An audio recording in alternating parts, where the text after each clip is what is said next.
And distinguished debaters, the affirmative have been focusing on the religion, which is not the precondition of our contention, but didn't give a good response to our other contention, like euthanasia can solve the problem caused by dignity.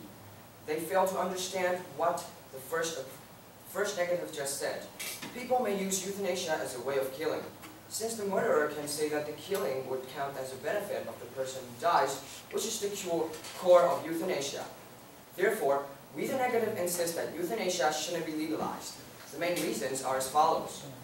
First, a doctor is a person who saves people's lives, not depriving them.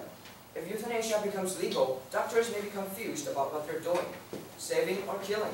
In addition, executing euthanasia is an easier way than curing patients who have serious medical problems, which will make doctors give up medical treatment more easily and gives patients a reasonable excuse to suicide.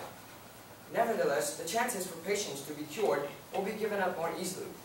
Instead of abandoning one's lives, why not find the value of these people and help them in a little time remaining? More seriously, legalizing euthanasia also offers people a chance to murder without being subjected to a proper lawful punishment. Second, we believe that the length of a person's life can only be decided by a doctor's subjective judgments. It can also be affected by his or her psychological factors. Therefore, if a person stays optimistic, just like Xiao Jianhua, he or she may be able to extend his or her life and continue to live a life with infinite values. Third, the affirmative pointed out that euthanasia is an effective way to relieve pain. But just as my teammate said, there's already an existing law called Hospice and Palliative Care Act that ensures the reduction of the patient's pain and suffering. So instead of legalizing euthanasia, which may cause a lot more social problems, why not make good use of hospice and palliative care? Last but not least, Taiwan is still not prepared for legalizing euthanasia. What procedures should we take before carrying out euthanasia? How can we prevent misdiagnosis? The affirmatives didn't give the direct answers to these questions, and they still needed to be discussed rigorously for a long period of time in order to establish a workable and perfect system.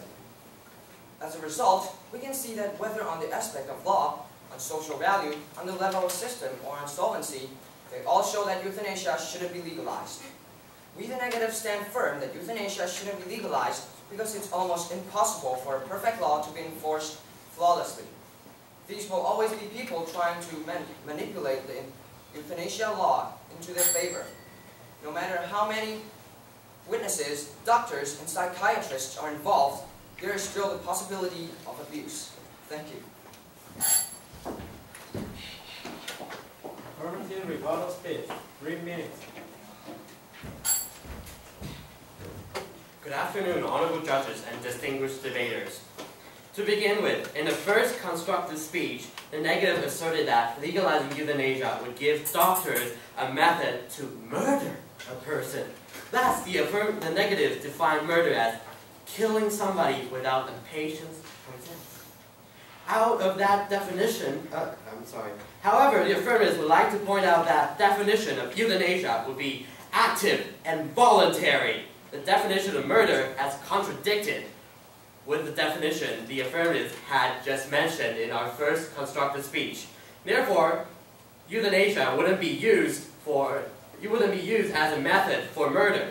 The negatives are claiming a problem that wouldn't happen. In addition, the negatives also contended that, according to 孝经, 身体发肤受之父母, thus euthanasia shouldn't be legalized. However, the affirmatives would like to challenge the authority of 孝经, for it is wrote by only a person. Such statements stated by only a person couldn't resemble the whole society. To enhance, the affirmatives would like to point out that 孝经 was written approximately 2,480 years ago. The culture and thoughts would definitely change between such a long time. Thus, it is clear that the negatives have not firmly established the negatives' main arguments. Therefore, it resulted in the negatives' incapability of responding to the affirmatives.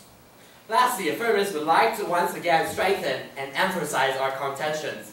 First of all, palliative care could only reduce patients' pain by injecting patients with painkillers, but only by doing so wouldn't solve the problem, which painkillers might cause fatal suffering like heart attacks.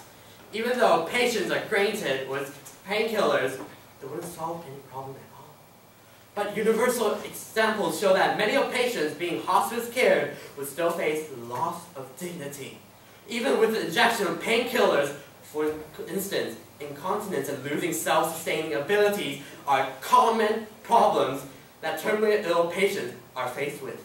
The affirmatives have just provided statistics from the University of Oxford that the overdose of painkillers would lead to several severe side effects. Out of every 1,000 people, 3 patients would suffer heart attack, 4 patients would die of heart failure, and 1 more would die of heart attack in addition. Furthermore, financial burden has played an important part in a patient's decision, for that not every patient are able to afford such large amount of money each year.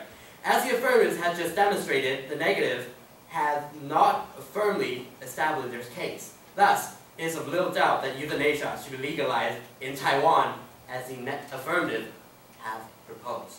Thank you.